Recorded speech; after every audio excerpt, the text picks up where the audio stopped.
अगर आप छत पर फल और सब्जियां उगाना चाहते हैं, तो फिर आपको करनी होगी मिट्टी से दोस्ती।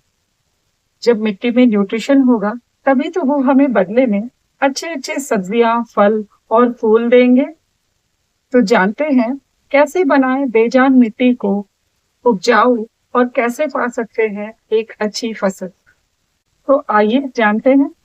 नमस्कार, मैं रागिनी आपका स्वागत करती हूँ। Urban Garden Tales। जब आप एक रूफटॉप टेरेस गार्डनिंग कर रहे हो, जब आप एक कंटेनर में एक कन्फाइंड एरिया में कुछ प्लांट्स लगाए हो, कुछ ग्रो कर रहे हो, तो आप डायरेक्ट नॉर्मल गार्डन सॉइल नहीं ले सकते हैं, क्योंकि गार्डन सॉइल कुछ समय बाद उन्हें लगता है कॉम्पैक्ट, वो हो जाता है कॉम्प्रेस और कड़क हो जाता है। जो रूट्स को सही से जगह नहीं मिलती अपनी जड़ें फैलाने के लिए, नीचे तक पेनिट्रेट करने के लिए। इसीलिए जब हम कंटेनर गार्डनिंग कर रहे हो, तो मिट्टी का खास ध्यान रखना पड़ता है। जब आप कंटेनर गार्डनिंग कर रहे हो, मिट्टी ऐसी होनी चाहिए जो कि हल्की भुरभुरी होने के साथ साथ न्यूट्रिशन रिच हो। अगर उसमें न्यूट्रिशन ही नहीं होगा, तो कैसे करेंगे आप उसमें खेती? कैसे आएंगे सुंदर सुंदर फूल और फल और सब्जियां? इसीलिए छत पर या रूफ टॉप गार्डनिंग करते वक्त मिट्टी का न्यूट्रिशन रिच होना बहुत जरूरी है। और साथ ही मिट्टी का हल्का होना भी बहुत जरूरी है।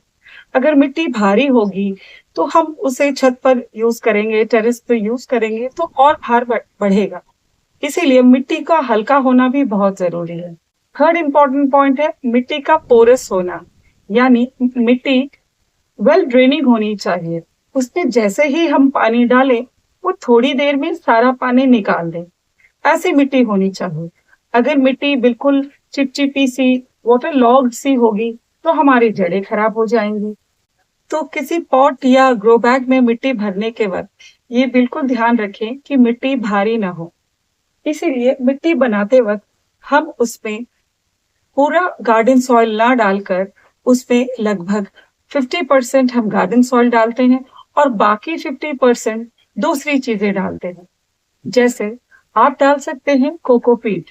कोकोपीट में कोई न्यूट्रिशन नहीं होता, वो मॉइस्चर होल्डिंग कैपेसिटी रखता है, यानी जब आप उसमें पानी डालेंगे तो थोड़ा पानी वो अपने पास होल्ड करके रखता है, पानी रोक कर रखता है। मिट्टी को भुरभुरी बनाने के लिए हम यूज कर सकते हैं परलाइट, सैंड या राइस हस्क का। इन तीनों में से किसी एक का इस्तेमाल आप कर सकते हैं। परलाइट, उसमें कोई मॉइस्चर होल्डिंग कैपेसिटी नहीं होती, वो ड्रेनेज के लिए हम यूज करते हैं। मिट्टी को वो पोरस और हल्की बनाता है, लेकिन परलाइट की कॉस्ट थोड़ी अधिक होती है, आपको मार्केट से वो लेना पड़ेगा। सेकेंड ऑप्शन है हमारे पास सैंड। आप चाहे तो सैंड का यूज कर सकते हैं मिट्टी को पोरस बनाने के लिए, लेकिन सैंड को भी एक लिमिटेड अमाउंट तक यूज कर सकते हैं आप, क्योंकि सैंड में भी होता है अपना एक वेट, तो फिर वो वेट क्रिएट करेगा आपके छत पर। अगर आपके छत पे बहुत सारे गमले हो, तो मिट्टी की जगह मिट्टी को पोरस बनाने के लिए आप जब सैंड यूज कर रहे हैं, तो फिर आपका वेट जो है रिड्यूस होने के बजाय बढ़ जाएगा, क्योंकि सैंड भी होता है भारी। तो फिर आता है हमारा थर्ड पॉइंट, जो कि है राइस हस्क। राइस हस्क एक ऑर्गेनिक मैटर होने के कारण एक बेहतरीन ऑप्शन हो सकता है मिट्टी को एमेंड करने के लिए, उसे पोरस बनाने के लिए। ये बहुत ही इनएक्सपेंसिव है। एक समय बाद ये राइस हस्क यानी चावल का ऊपरी छिलका गल कर हमारी मिट्टी में न्यूट्रिशन प्रोवाइड करेगा। ये एक ऑर्गेनिक मैटर है और ये बहुत आराम से बायोडिग्रेड हो जाएगा। तो एक तरह से वो सॉइल को हल्का और भुरभुरा भी बना रहा है, और धीरे धीरे वो डिकम्पोज होकर सॉइल में न्यूट्रिशन भी दे रहा है। अब बनाते हैं सॉइल को उपजाऊ, यानी न्यूट्रिशन रिच। न्यूट्रिशन रिच बनाने के लिए आप अपनी अपनी ग्रो बैग के सॉइल में, अपनी ग्रो बैग के मिट्टी में डाल सकते हैं लगभग 25 से 30% के करीब अच्छे से सड़ी हुई गोबर की खाद या वर्मी कंपोस्ट या घर पे बनाया हुआ खुद का कंपोस्ट। आप इनमें से कुछ भी यूज कर सकते हैं। इससे मिट्टी आपकी न्यूट्रिशन रिच बनी रहेगी। यहाँ मैं अपनी सर्दियों की सब्जियां लगाने के लिए ग्रो बैग रेडी कर रही हूँ। इसमें जो मैंने मिट्टी लिया है वो मेरी पुरानी मिट्टी है, जिसे मैंने 1 हफ्ता अच्छे से कड़ी धूप लगा लिया। धूप लगाने से आपकी मिट्टी स्टेरलाइज हो जाती है। इसमें अगर किसी इंसेक्ट या किसी पेस्ट के एग्स, लार्वा या प्यूपा वगैरह है तो वो मर जाएंगे। अगर किसी फंगस या बैक्टीरिया के स्पोर्स वगैरह है वो भी खत्म हो जाएंगे। तो मिट्टी को तैयार करने से पहले अपनी पुरानी मिट्टी को धूप दिखाकर स्टेरलाइज ज़रूर करें। यहाँ मैंने लिया है करीब 50% के garden soil, 20% vermi compost, 20% cocopeat, 10% लिया है मैंने राइस हस्क।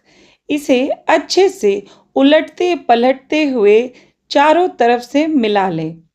इसमें मैंने डाला था करीब आधा केजी नीम खली और 250 ग्राम बोन मील। 12 इंच के पॉट में आप ले 1 मुट्ठी नीम खली और आधी मुट्ठी बोन मील। मैं यहाँ बहुत सारे ग्रो बैग भर रही हूँ, इसीलिए मैंने नीम खली थोड़ा ज़्यादा लिया है।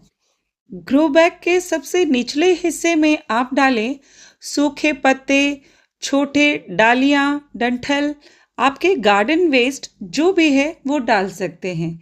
अगर आपने कोई कटिंग या प्रूनिंग की है किसी पेड़ के, वो भी डाल सकते हैं। अगर वो पत्ते हरे हैं तो भी कोई बात नहीं, वो डिकम्पोज होकर वो आपके सॉइल को एनरिच करेंगे। ग्रो बैग को पहले सूखे पत्तों से भरने से उनका ड्रेनेज होल ब्लॉक नहीं होता। अगर आप ग्रो बैग में डायरेक्टली मिट्टी रख देंगे तो हो सकता है आपका ड्रेनेज होल कुछ समय बाद ब्लॉक हो जाए। इसीलिए ग्रो बैग्स में सबसे नीचे लेयर में आप डालें सूखे पत्ते, कोई ब्रांचेस, कोई टहनी, जो भी आपका गार्डन वेस्ट हो उसे डालें। उसके ऊपर आप अपना घर का कंपोस्ट डाल सकते हैं। अगर वो कंपोस्ट अच्छे से सड़ा नहीं भी है तो भी आप अनफिनिश्ड कंपोस्ट भी डाल सकते हैं। कंपोस्ट के ऊपर डालें अभी जो हमने मिट्टी तैयार किया। आप देख सकते हैं हमारी मिट्टी कितनी हल्की और भुरभुरी है। इसे ग्रो बैग के बिल्कुल ऊपर तक ना भरें, ऊपर से 1-2 इंच खाली रखें। इसमें थोड़ा सा पानी छिड़क कर इसे हफ्ता 10 दिन छोड़ दें। हफ्ता 10 दिन बाद आपको जो भी रोपण करना हो, अगर आपको ट्रांसप्लांट करना हो या डायरेक्ट सीड सो करना हो, आप कुछ भी कर सकते हैं। आशा करती हूँ आपको ये वीडियो पसंद आया। हमने जाना हमारे टेरेस पे या रूफटॉप या कंटेनर गार्डनिंग कर रहे हैं तो मिट्टी कैसे बनाएं। मिट्टी हल्की, भुरभुरी और उपजाऊ बनाना आज हमने जाना। अगर आपका कोई प्रश्न मिट्टी से रिलेटेड हो, आप बिल्कुल बेफिक्र कमेंट में पूछें, मैं जवाब देने का कोशिश करूंगी। तो मिलती हूँ अगले वीडियो में, तब तक के लिए नमस्कार।